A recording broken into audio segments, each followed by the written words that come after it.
안녕하세요. 반갑습니다. 지난 주일날 감사 인사드리고 다시 한번 나왔습니다. 제가 예전에 처음 왔을 때 김웅서 형제님이 간증을 했으면 좋겠다 이렇게 말씀하셨는데 제가 그때 말씀 안 들어서 좀 후회가 돼요. 매도 먼저 맞았어야 되는데 좀 제가 간증을 처음에 구원받았을 때 하고 이렇게 공개적인 장소에서 해본 적은 없어요. 네, 조그만 소규모에서 형제자매들끼리 모였을 때 이제 편한 가운데서 이렇게 한 적은 있는데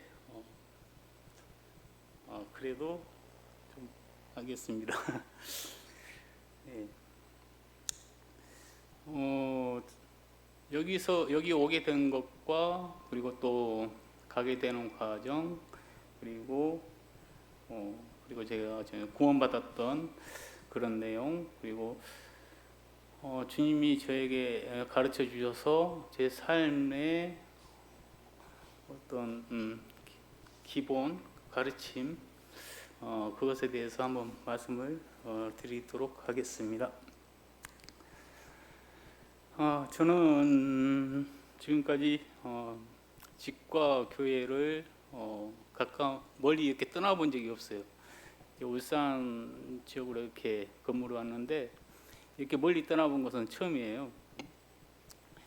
구원받고 나서 결혼하고 나서 계속 교회 근처로 집도 옮겼었고 그래서 이제 엎드러지면 코 닿을 때까지 그런 곳으로 이사를 한 적도 있고 지금도 그렇게 가까운 데서 생활하고 있는데 멀리 온 것은 처음이었습니다. 그래서 이렇게 멀리 처음으로 떠나고 수요 집회와 위로 집회 참석이 저에게는 좀 신앙생활의 필수적인 요건이었는데 멀리 오게 되어서 그게 좀 힘이 들었던 부분이 있었습니다. 제가 5월 12일 날 울산에 처음 왔고요. 갑자기 회사에서 저를 울산으로 가라고 사람이 갑자기 비었다고 일할 사람이 없습니다. 그래서 어쩔 수 없이 저거 오게 되었고 오면서부터 이제 제가 집과 교회에서 가까운 데서 생활을 했기 때문에 최대한 빨리 다시 올라가고 싶습니다. 8월달 말까지만 제가 목표를 세우고 주님께 8월 말에 갈 수 있도록 도와주세요 이렇게 기도를 했고 그래서 이제 주님이 지금 이제 도와주신 거거든요. 하여간 집과 교회를 생각하는 그 마음을 하나님이 좋게 보신 거라고 생각합니다. 주님이 그런 상황을 좀 만들어 주셨습니다. 제가 원래 이곳으로 오게 될 때는 평택 근처에서 제가 이제 안전관리자 직업을 가지고 있는데 평택 가까운 곳에서 하수처리장을 광급공사 하수처리장을 공사를 하고 있다가 정부 지원 환경부에서 지원이 끊겨가지고 공사를 중지를 하게 됐어요. 중지하는 중에 잠깐 쉬는 중에 울산으로 이제 가달라는 그런 부탁을 하게 되었고 그런데 이제 그 현장이 다시 9월 말에 재개를 시작합니다. 제가 그래서 부담 없이 다시 갈 수 있는 상황이 되었고 회사에서는 이제 사실 이곳에서 장기적으로 좀 있기를 좀 원했던 그런 부분이 있는데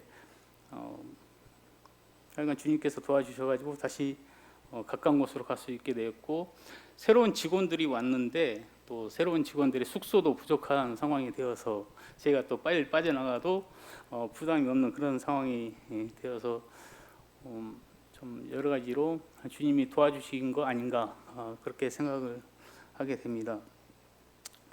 제가 이제 5월 12일 날 이곳에 왔을 때 그래도 멀리 왔지만 집에서 멀리 떠나서 왔지만 제가 심적으로 좀 안심이 되었던 것이 울산 중부교회가 이곳에 있었기 때문입니다. 그리고 뭐 이혁일 형제님은 전에도 뵌 적이 있고, 그리고 우리 누구였더라? 아는 또 형제님이 또 계시고 그래가지고 좀 마음에 좀 편안감이 있었습니다. 그래서 안도가 되었고, 제가 여기서 왔을 때는 좀 지난 주일에도 말씀을 드렸지만 창세기 21장 33절 말씀을 보면은 영생하시는 주 하나님의 이름을 부르며 예배를 드렸다. 브에세바에 아브라함이 에셀 나무를 심고 그곳에서 영생하시는 하나님을 부르며 예배를 드렸다, 이렇게 되어 있는데, 좀 울산 중부교회가 저에게는 그런 에셀 나무처럼 하나님의 이름을 부를 수도 있고 예배를 드릴 수도 있는 그런 장소였다는 것이 저에게는 좀 안도가 되고 위로가 되었습니다. 이 에셀나무의 의미가 1차적으로는 제가 생각하는 겁니다. 이게 쉼과 안식에 대해서 이렇게 안식으로 사람들이 생각하는데, 하나님은 저희들에게 쉼과 안식을 주시고, 또 2차적으로는 교회에서 쉼과 안식을 우리가 찾기 때문에 이 에셀나무가 저에게는 지금 상태에서는 울산 중부교회가 아닌가, 그렇게 생각을 했습니다. 참 이 나무가 생명력이 왕성해 가지고 모래 언덕이나 염분이 있는 곳, 척박한 곳에서도 잘 자란다고 해요. 그리고 지하 30m까지 뿌리도 내리고, 그리고 그 잎사귀가 소금기를 머금고 있어서 또 새벽이 되면 이슬도 많이 맺히고, 그래서 주위 온도보다 5도에서 한 10도 정도 낮아서 그 아래에서 쉬면은 정말 시원하고 좋답니다.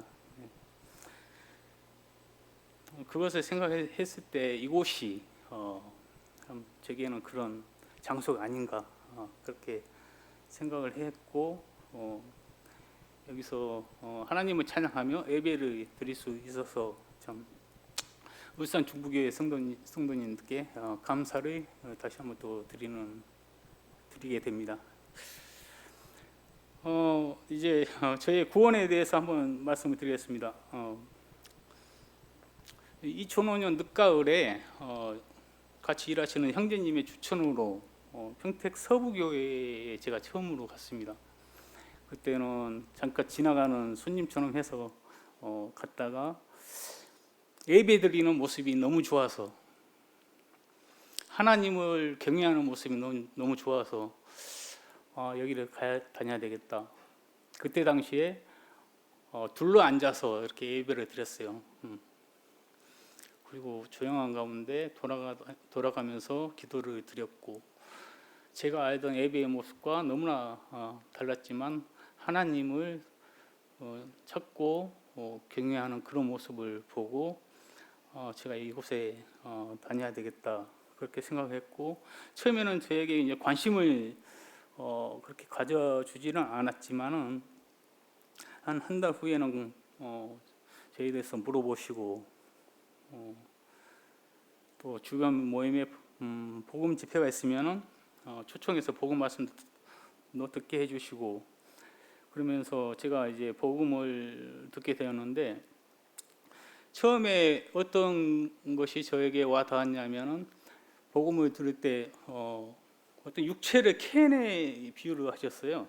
그 복음 전하는 형제님께서 육체를 캔에 비유하시고 속에 든 내용물을 영혼에 비유를 하셨는데, 그것을 말씀하실 때 중요한 것은 속에 든 내용물이다, 영혼이 중요하다.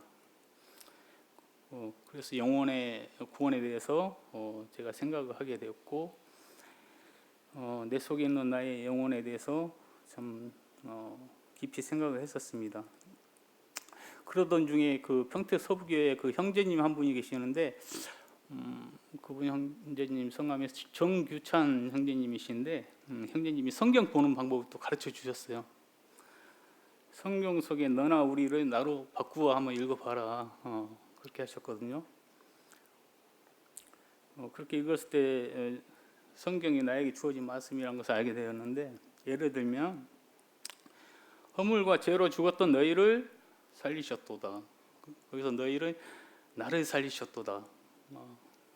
이렇게 바꾸어보고, 또 허물로 죽은 너희를 그리스도와 함께 살리셨고, 허물로 죽은 나를 그리스도와 함께 살리셨고, 참 이렇게 성경 말씀을 나로 바꾸었을 때 이제 하나님과 나와의 관계가 형성이 되더라고요. 그러면서 이제 하나님과의 인격적인 만남이 그렇게 형성이 된 거죠. 그러다 예배당 책장에 꽂혀있던 복음서적에서 요한복음 1장 29절의 설명을 보게 되고, 지금까지 알던 세상의 개념에 대해서 다시 생각하게 되었습니다. 제가 아는 세상은 나를 중심으로 현재만 생각하고 그렇게 살고 있었거든요. 근데 하나님이 말씀하는 세상은 제가 생각하는 그런 세상, 아주 현재만 생각하는 그런 조그만 세상이 아니라 과거, 현재, 미래를 모두 통틀어 말씀하시는 온 세상의 죄를 다 지고 가셨다는 것에 대해서 그때 처음 알게 되었고, 과거, 현재, 미래를 통틀어 봤을 때 그 중간 어딘가에 제가 아주 정 같은 바닷가의 모래 같은 티끌 같은 그런 존재인데, 그런 존재인 나를 위해서 참 십자가를 지셨구나, 나의 죄를 지고 가셨구나. 그때 그걸 알게 되고, 예수 그리스도의 피로 죄 사함 받았다는 것을 알고 구원해 주신 주님께 감사를 드리게 되었죠. 또한 요한복음 3장 16절, 어린 시절 제가 여름 성경학교를 다녔는데, 그때는 여름 성경학교 때 빵도 주고 우유도 주고 그래서 제가 갔었습니다. 그때 너무 좋은 기억들이었죠. 행복했어요. 그때 이제 이 찬양을 부르는데, 요한복음 3장 16절, 누구든지 예수 믿으면 멸망하지 않고 영생을 얻으리라. 근데 거기에서 이제 누구든지 중에 내가 있구나, 그것을 알게 되고, 또 구원하신 하나님을 더욱더 찬양하게 되었습니다. 그렇게 해서 2006년 5월에 침례를 받고, 제가 2005년 가을께 교회를 갔다가 2006년 5월에 침례를 받았어요. 그리고 1년 있다가 2월 중순 정도에 선을 봤어요, 저희 자매랑. 그리고 한 6개월 후에 결혼했습니다. 좀 정광석화와 같이 빠른 속도로 그렇게 됐는데, 제가 이제 결혼하게 된 것은 천호동의 이재철 형제님과 평택 서북의 박상만 장로 형제님 두 분이서 이렇게 중매를 서주셨는데, 저를 소개할 때 어떻게 했냐면은, 제가 장로가 되고 싶어 한다고 그렇게 이제 소개를 하셨거든요. 실제로 제가 그때 이야기를 했었어요. 사실은 이게 우리 교회 장로 형님들이 너무 겸손하시고 좋으시더라고요. 그래서 너무 좋게 보였어요. 이제 그걸 보고, 사실은 제가 감이 안 되는데 그런 감이 아닌데 그걸 선한 마음을 좋게 보셨고, 좀 이제 갓 태어난 아기가 까르르 이렇게 웃기만 해도 부모들은 좋아하잖아요. 그래서 이제 각 구원받은 제가 그런 말을 하고 그러니까 참 너무 좋게 보신 것 같아요. 그래서 저를 그렇게 생각해 주셔가지고 좋은 자매를 만나서 결혼을 하게 됐습니다. 천호동 교회 이재철 장로 형제님 외조카였죠. 저희 자매가. 그리고 저는 저희 집안에서 저희 모임에 아무도 나오지 않았지만 제가 처음으로 저희 모임에서 구원받고 신앙생활을 했고, 때로는 제가 나를 아브라함처럼 부르셨나? 우리 집안을 다 구원받게 하시려고 그런 생각도 할 때도 있었어요. 아직까지도 좀 부족합니다. 저희 어머니만 구원 신하셨습니다. 저희 6남매인데 작은 누나는 돌아가시고 큰 누나는 교파교회 다니시고 나머지는 주님을 믿지 않습니다. 그런 가운데 제가 아브라함 같은 사람은 아닌데 그래도 주님께 어떤 소망은 가지고 있습니다. 그리고 행동으로 어떻게든 잘해보려고 노력은 하고 있습니다. 하여간 그렇게 결혼을 해서 이제 자녀를 둘을 낳았어요. 둘은 낳아서 그것도 정광석가처럼 결혼하자마자 다음에 하나를 낳고, 그리고 낳고 나서 그 2년 후에 또 아들을 낳고, 그래서 둘을 낳아서 지금 고2 중2입니다. 둘 다 지금 디모대학교에 다니고 있고 아주 성실하게 잘 하고 있습니다. 이제 하나님께서 저의 멘토가 하나님이신데, 하나님께서 저한테 가르쳐 주신 두 가지가 있습니다. 두 가지에 대해서 지금 말씀을 드리고 싶어요. 그 두 가지가 사랑과 용서라고 저는 생각하고 있어요. 좀 제가 주님을 믿지 않고 하나님 모르고 살았다면 사랑과 용서라는 이 두 낱말을 그렇게 깊이 생각지도 않고 또 의미도 또 다르게 생각했을 것 같아요. 세상에서 사랑이라는 것은 보고 느끼는 뭐 헐리우드식 그런 사랑, 말초적 그런 사랑인데, 하나님의 사랑은 너무 다르잖아요. 하나님의 사랑은 주는 것. 제가 이제 아는 사랑은 그렇습니다. 하나님의 사랑은 우리가 고깔 모자를 보시면 이렇게 돼 있잖아요.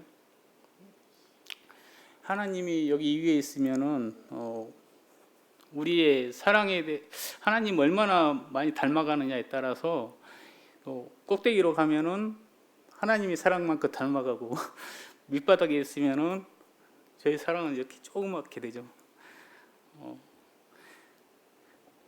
그래서 이제 사랑의 범위에 대해서는 다양하게 생각할 수도 있지만 제가 아는 주님의 사랑은 주는 사랑이다, 그렇게 생각하고 있습니다. 요한일서 3장 1절에 보라, 하나님께서 어떤 사랑을 우리에게 주셨는가, 하나님께서 어떤 사랑을 우리에게 주셨는가, 거기에서 보면은 물 붓듯이 폭포수처럼 부어주는 사랑, 영어로 보니까 뭐 라비시더라고요. 그게 그냥 이렇게 뭐 물이 샥 흘러갈 때 그 영어를 쓰던데, 하여간 뭐 부어주는 사랑, 그런 사랑입니다. 그런 사랑을 저희에게 주셨거든요. 그리고 주님은 내 이웃을 내 몸과 같이 사랑하라고 하셨는데, 하나님께서 아들을 세상 우리를 위해 내주시고, 또 예수 그리스도께서도 자기 몸을 우리를 위해 십자가에 내어주시고 계속 주시거든요. 그래서 이제 저는 주는 사랑, 가정에서도 또 가정에서 아내에게, 자녀들에게도 주는 사랑, 아내나 아이들의 처지를, 성도들의 처지를 나의 처지처럼 공감하는 것, 상대방의 입장이 되어 이해하는 것, 저에게는 주님이 그렇게 이제 가르쳐 주셨죠. 항상 제가 뭐 아내를 이해하거나 우리 아이를 이해하거나 공감하거나 할 수는 없지만 내 몸처럼 어떻게든 이해를 하려고 그렇게 생각합니다. 사랑에 대한 예시로 우리가 잘 알고 있듯이 예루살렘에서 여리고로 가는 어떤 사람이 강도받고 죽을 지경에 있을 때 내가 그런 처지에 있는 것처럼, 그 강도 맞은 그런 사람처럼, 내가 그런 처지에 있는 사람처럼 내 몸에 그런 일을 당한 것처럼 공감하고 도와주는 것, 그것이 주는 사랑, 하나님의 사랑이고, 그 사랑은 그러니까 받는 사랑이 아니라 주는 사랑. 주는 사랑이 많으면은 그런 사랑이 있으면 교회에는 이제 사랑이 흘러 넘치겠죠. 막 서로 주니까 형제님들끼리 서로 사랑을 부어주고 자매님들도 서로 부어주고 그러면 그 교회는 이제 넘쳐흐르겠죠. 사랑이 충만해지고 성도의 연약한 부분을 보고 이렇다 저렇다 하지 않고 내가 그 연약한 부분을 채워주지 못해 안타까워하는 것, 그것이 사랑 아닐까 그렇게 생각합니다. 남한테 뭐 이런 말 한다기보다도 제가 그렇게 잘해야죠. 그렇게 하려고 생각은 하고 있습니다. 아직까지는 좀 제가 많이 부족하죠.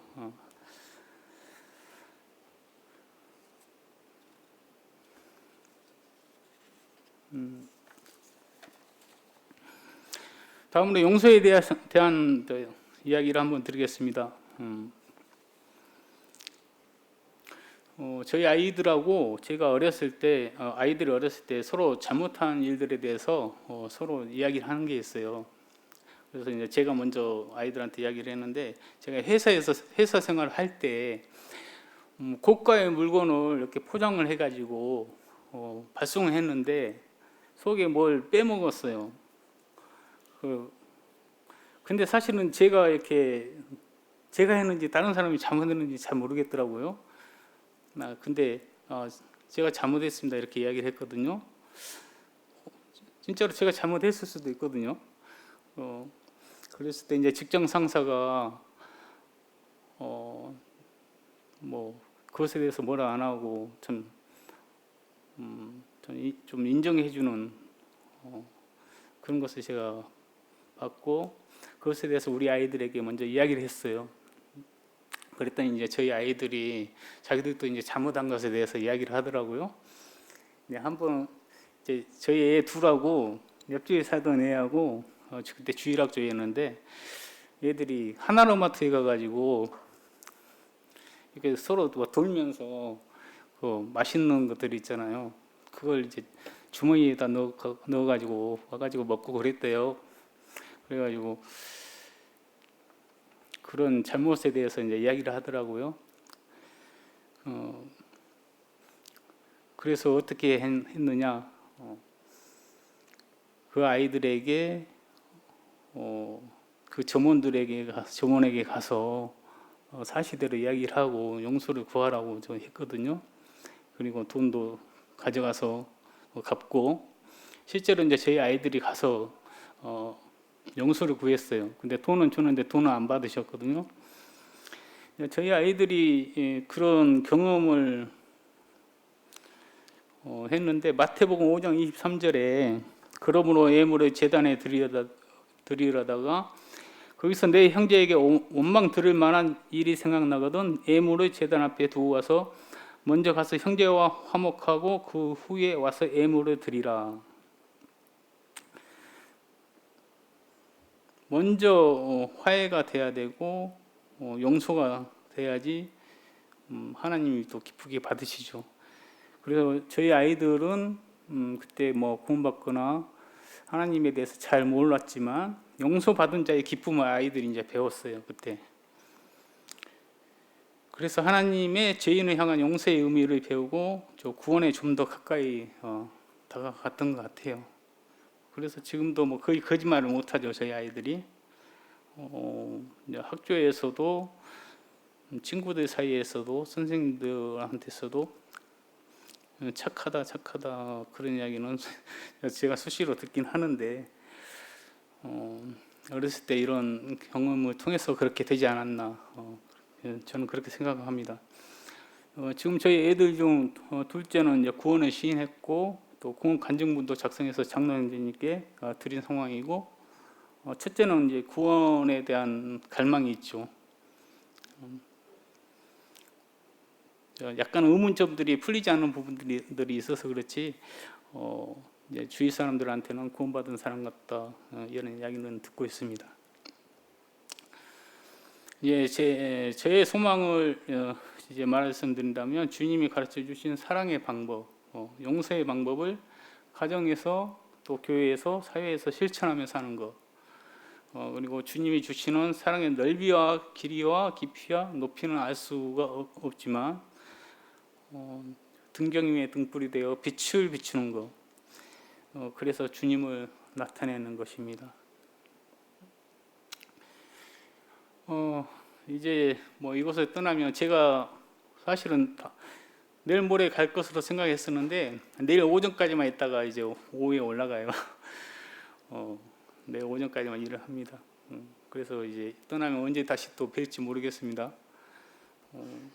그렇지만 이제 모든 빛들의 아버지 나라에서 뵐 수도 있고 주님을 나타내면서 살다가 또 우리가 어디서 또 만날 수도 있고 그렇지만 우선 중국의 성도님들 그동안 건강히 잘 계시고 하나님이 주시는 은혜와 평강이 항상 넘치기를 기도하겠습니다. 이상으로 지금 마치도록 하겠습니다. 감사드립니다.